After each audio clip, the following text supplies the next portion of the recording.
Azerbaijan is a country in the Caucasus region. A former Soviet Union country, it is also known as the Land of Fire. It was the first secular and democratic country in the Caucasus. It is a paradise for natural gas and oil.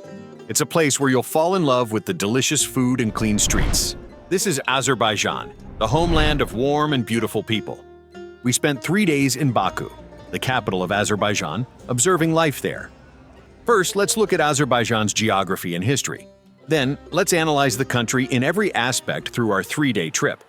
Azerbaijan is located in a region known today as the Caucasus. It is east of Armenia, north of Iran, and south of Georgia and Russia. At the same time, the eastern part of the country borders the Caspian Sea, although it does not have access to an international sea. The country's population is currently estimated at just over 10 million. It is important to note, however, that around 30 million Azerbaijani citizens are said to live in Iran beyond the borders of Azerbaijan. In other words, 1/3 of Iran's population shares the same origin as the people of Azerbaijan. If you are interested in this topic, I recommend investigating the Tabriz region in northern Iran. The people of northern Iran have a similar ethnic background to the people of Azerbaijan. Some people even call it South Azerbaijan.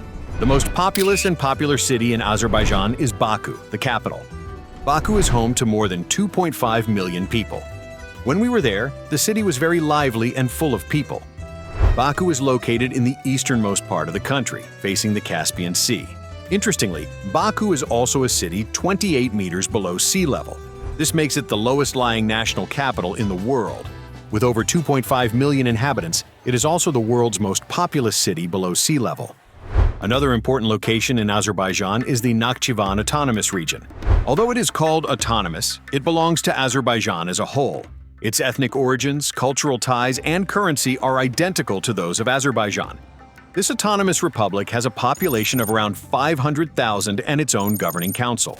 A brief look at Azerbaijan's recent history reveals that this society has its origins in the Safavid Empire. Between the 15th and 17th centuries, the Safavid Empire dominated the area that is now Azerbaijan and Iran. The empire is therefore considered the ancestor of the modern Iranian people. After the 17th century, the Russians became more active in the Caucasus region. The Safavid Empire subsequently collapsed, and the Caucasus region struggled with the Russians until the 19th century. Following the collapse of the Russian Empire in the 1917 October Revolution, the Democratic Republic of Azerbaijan was established, and the Azerbaijanis declared independence. However, this independent republic did not last long. In 1921, the people of Azerbaijan, Armenia, and Georgia could no longer withstand the pressure and were forced to join Soviet Russia. Azerbaijani society remained under Soviet rule until the end of the 20th century and declared permanent independence after the collapse of the Soviet Union. This independence was followed by a territorial dispute with Armenia and a 30-year military conflict in the Nagorno-Karabakh region. Tens of thousands of soldiers lost their lives in these wars. Today, the Nagorno-Karabakh region is under Azerbaijani control. Abulfaz Elchibey was the first real president of modern Azerbaijan. He was a popular nationalist figure throughout the country. He was elected because he was a patriotic politician.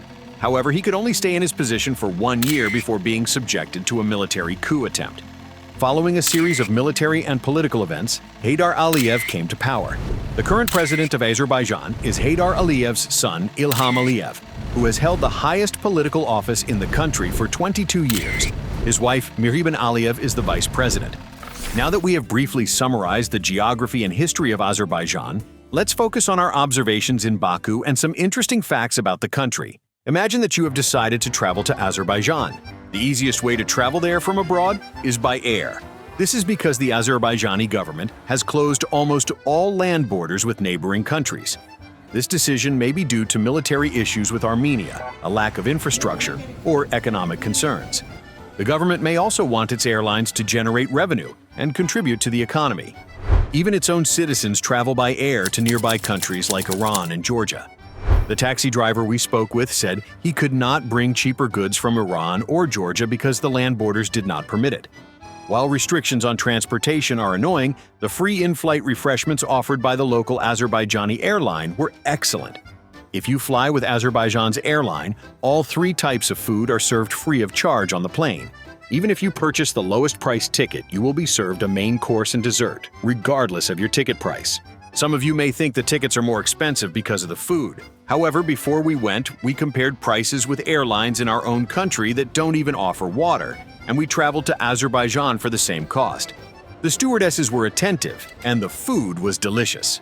When you set foot on the ground after the flight, Heydar Aliyev International Airport will welcome you, my friends. I had a chance to explore the airport, and I learned that it is the largest and busiest in the Caucasus region. The interior of the airport is designed with the highest quality and offered to the public. I don't know what country you're traveling from, but it's not difficult to enter Azerbaijan. Azerbaijan does not require a visa from many countries. If you need a visa, you can obtain a tourist visa in just a few minutes using these electronic visa devices at the airport. The cost of an electronic visa is 20 euros. When renting a hotel or house in Azerbaijan, I recommend searching for accommodations on more than one website. If you just look at interior photos of rooms like we did, you may be shocked when you arrive at the hotel. The outside of the building may be extremely old, and there may not be an elevator. For example, the bedroom, kitchen, and bathroom of the place where we stayed looked exactly like this. I must say, though, that it was extremely clean and modern. However, the outside of the building looked exactly like this. The hotel was located right behind Nami Street, the most popular and busiest street in the capital city of Baku. They marketed the top floor of an old Soviet-era apartment building as a hotel. Then, you have to go up 5 floors without an elevator and carry your suitcases to your room. In short, accommodation companies in Baku may not post detailed and clear advertisements. After settling into your hotel, let's say you're hungry and want to try a local delicacy one morning. Bread and doughy foods are extremely popular in Azerbaijan. Bread is almost sacred to them. There is a traditional dough dish called kutab in Azerbaijan. It can be made with chicken, potatoes, or cheese, according to your preference. They drink tea or ayran with the meal. A portion of kutab costs an average of 8 Azerbaijani manat with a drink. Azerbaijan has its own currency, the manat. 1 Azerbaijani manat is worth half a euro, so you can think of 1 euro as 2 Azerbaijani manats. Some of the country's banknotes feature elegant designs. If you don't want to fill up on appetizers, there are also high-quality breakfast restaurants in the city. Azerbaijanis always drink tea with their traditional breakfast. Their tea is lighter in color, and each person is served in their own teapot. A variety of foods are served for breakfast, and a big breakfast for 2 people costs around 30 manat, about 15 euros. Some establishments also serve coffee after breakfast. They also serve Turkish delight and sweet sherbet with the coffee. Now you're ready to explore Baku. This is Nami Street, where people of all budgets come together, and it's the first stop for almost everyone in Baku. Many famous brands have shops on this street. You will see plenty of clothing stores, restaurants, and money exchange points. The stones used for the street's pavement and the surrounding buildings make you feel like you're in a European country. The fact that Russia ruled this country for decades has given Baku's architecture Eastern European roots. You will see similar architecture in Georgia. Almost all of the buildings are light gray. The buildings' exteriors are wonderfully architecturally preserved. The interiors are used as shops or apartments, and the owners can customize them as they wish. Nami Street and the surrounding side streets showcase Baku's center as rich and detailed as possible. In other words, the street extends no matter which way you turn. You should spend at least 1 day in Baku exploring this street and its immediate surroundings. The first thing that caught our attention was how clean the street was. The Azerbaijani government and Baku authorities take good care of their city. You will never see a puddle of garbage in Baku's city center. Not even the secluded side streets have garbage on the ground, and the roads are perfectly clean. The Azerbaijani government is working hard to increase tourism in their country. To this end, they aim to provide quality airline transportation and a quality city experience. However, they are still behind their biggest competitor, Georgia, in terms of tourism. For example, Georgia generated $4.5 billion in net income from tourism in 2024. Azerbaijan's local sources, on the other hand, state that the country's tourism income was $3.5 billion for the same year. Both Caucasian countries have similar architecture, local cuisine, and culture. Azerbaijan needs to do more to develop its tourism sector.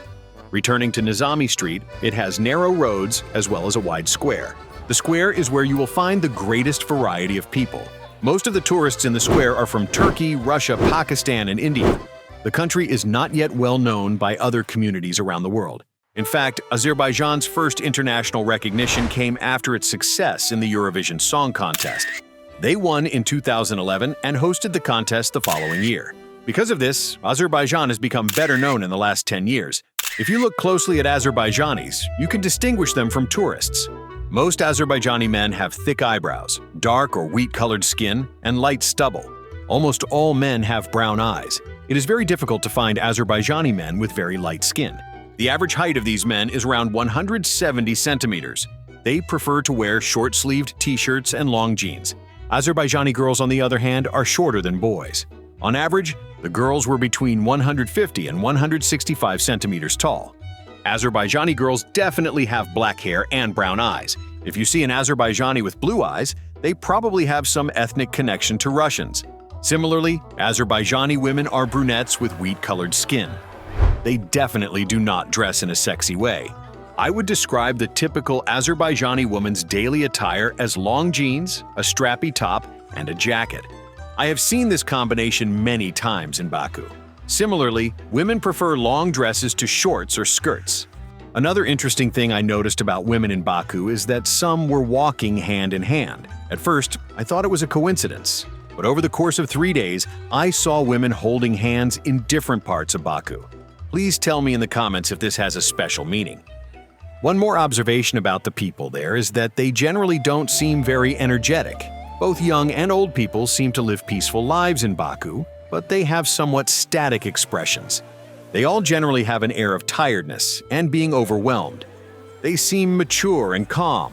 They just don't seem very satisfied with their lives. Also, never throw trash on the ground in Baku. If you leave your trash on the ground instead of putting it in a garbage bin, you will be criticized by the locals. Azerbaijani people are sensitive about environmental issues and won't allow their city to be polluted. I can give you another example of this. In Baku, you will rarely see someone smoking while walking. They consider it disrespectful and rude to let cigarette ashes fall on the ground. Therefore, they do not want cigarette butts or ashes to end up on the ground. Notably, Azerbaijan was the first Muslim country to give women the right to vote and be elected. Women are valued and cherished in the country. In Azerbaijani society, women are never under the patronage of men. As individuals, women play active roles in society. The most significant indicator of this is that the vice president is a woman. Additionally, Azerbaijan is a secular country, meaning there is no religious regime. You will rarely, if ever, see a local woman wearing a turban in Azerbaijan. Except for Arab tourists, no one in Baku wears a turban, and nearly all Azerbaijani women wear their hair uncovered. Therefore, the country's foundation is not based on religious values, but social ones. This is why you will not come across many religious-looking people or religious structures while traveling in Baku. Despite having a population of 2.5 million, there are only around 20 mosques in the capital city. Azerbaijanis are socially secular and open-minded. Their constitution does not mention an official religion. Most Muslims are from the Shiite sect, and Orthodox Christians are present in the country due to Russian influence. The Azerbaijani people you see on the streets speak their native language. Their native Azerbaijani language has a melodious sound, like this Azerbaijani influencer, for example. Salam, sizdə şirin ponçik var? Yox, bizdə şirin ponçik yoxdur, amma başqa desertlərimiz var, baxa bilərsiniz. Bəs şirin ponçik onda hardadır? Məhsulu istifadə edəndən sonra çöldə qoymaq olmaz. Bunu zibil yeşiyini tapıb tulayırıq. Kağız, salfet, siqaret kötükləri və digər tullantıları yerə atmaq olmaz. Yanınızda zibil qutusu yoxdursa, tullantıları cibinizə və ya çantanıza qoyursunuz və zibil qutusu qarşınıza çıxan kimi tullayırsınız. Yox, əgər zibil qutusu qarşınıza çıxmadısa, tullantıları evə qədər aparırsınız və orada zibil qutusuna tullayırsınız. The Azerbaijani spoken language has many phrases that are similar to Turkish. Geographical proximity and shared historical ties have always kept Turkey and Azerbaijan close. Therefore, the people of Turkey and Azerbaijan have no difficulty communicating with each other. Turkey even provides direct military aid to Azerbaijan during wars with Armenia. Azerbaijan, on the other hand, often provides housing assistance to Turkey during major disasters, such as earthquakes. Another language that Azerbaijanis can easily understand and speak is Russian. Both young people and adults in Azerbaijan know Russian well and can easily understand it. While traveling around Baku, you will hear Russian conversations among people who appear to be Azerbaijanis. Russians have been present in this region for hundreds of years and have left their mark on the Caucasus.